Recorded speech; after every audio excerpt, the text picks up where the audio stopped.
नमस्कार दोस्तों, हिंदू धर्म में आप लोगों का बहुत बहुत स्वागत है।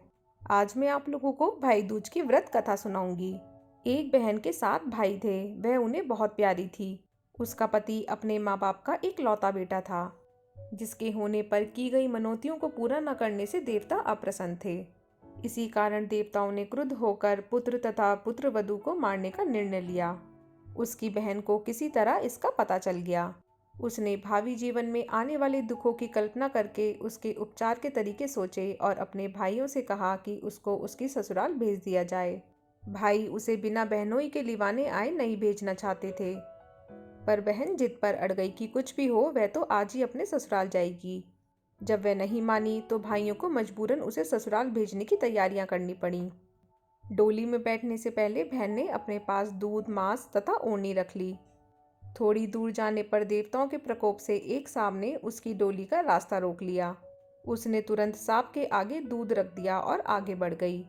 थोड़ा और आगे जाने पर उस पर शेर झपटा तो उसने मांस फेंक दिया। शेर का ध्यान मांस की ओर चला गया और कहा डोली लेकर आगे बढ़ गए। अब रास्ते में यमुना जी थीं। जो ही कहा डोली को यमुना से पार करने लगे। यमुना ऊंची लहरें उठाकर डोली को आत्मसात करने लगीं। तब बहन ने ओढ़नी समर्पित करके यमुना की लहरों को शांत किया। नववधु को बिना बुलाए घर आया देखकर ससुराल वाले आश्चर्य में पड़ गए। बहन ने आदेश दिया कि उसके गृह प्रवेश के लिए घर के पिछवाड़े फूल का दरवाजा बनवाया जाए। दरवाजा बना, लेकिन जो ही वह उसे पार करने लगी द्वार उस पर गिर गया। फूलों का दरवाजा होने के कारण उसे बिल्कुल भी चोट नहीं आई। घर में प्रवेश करके उसने सबसे पहले स्वयं खाना खाने की हट की। जब वह खाना खाने लगी तो उसे खाने में सुच्चा कांटा मिला, जिसे उसने एक डिबिया में सहेज लिया। शाम को घूमने का समय आया तो उसने ही सबसे पहले जूता पहना। जूते में काला बिच्छू था, उसने वह भी डिबिया में सहेज कर रख लिया। रात हुई तो उसने फिर जिद की कि शैया पर पहले मैं ही सोऊंगी। बहू का हर काम के लिए पहल करना यद्यपि किसी को अच्छा नहीं लग रहा था, पर परिस्थितिवश सब हो रहा था। सोने के कमरे में उसे काला नाग मिला। उसने उसे भी मारकर सहेज लिया, फिर पति को शैया पर सुलाया। इतना सब करने के पश्चात उसने अपनी सास को डिबिया खोलकर सुच्चा काटा, बिच्छू तथा सांप दिखाते हुए कहा, मैंने तुम्हें पुत्रवती किया है।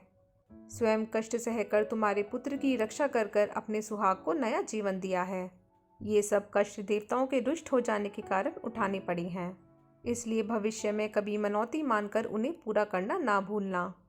इतना कहकर 7 भाइयों की परम प्यारी बहन पियहड़ लौट गई। तब सास ने देवी देवताओं का पूजन करके भाई बहनों के प्रेम की प्रशंसा तथा उनके सुखी होने की आशीष दी। तो दोस्तों, अगर आप लोगों को मेरा ये वीडियो थोड़ा सा भी हेल्पफुल लगा हो तो इसे लाइक और शेयर करना ना भूलिएगा और मेरे चैनल को सब्सक्राइब ज़रूर कीजिएगा। धन्यवाद।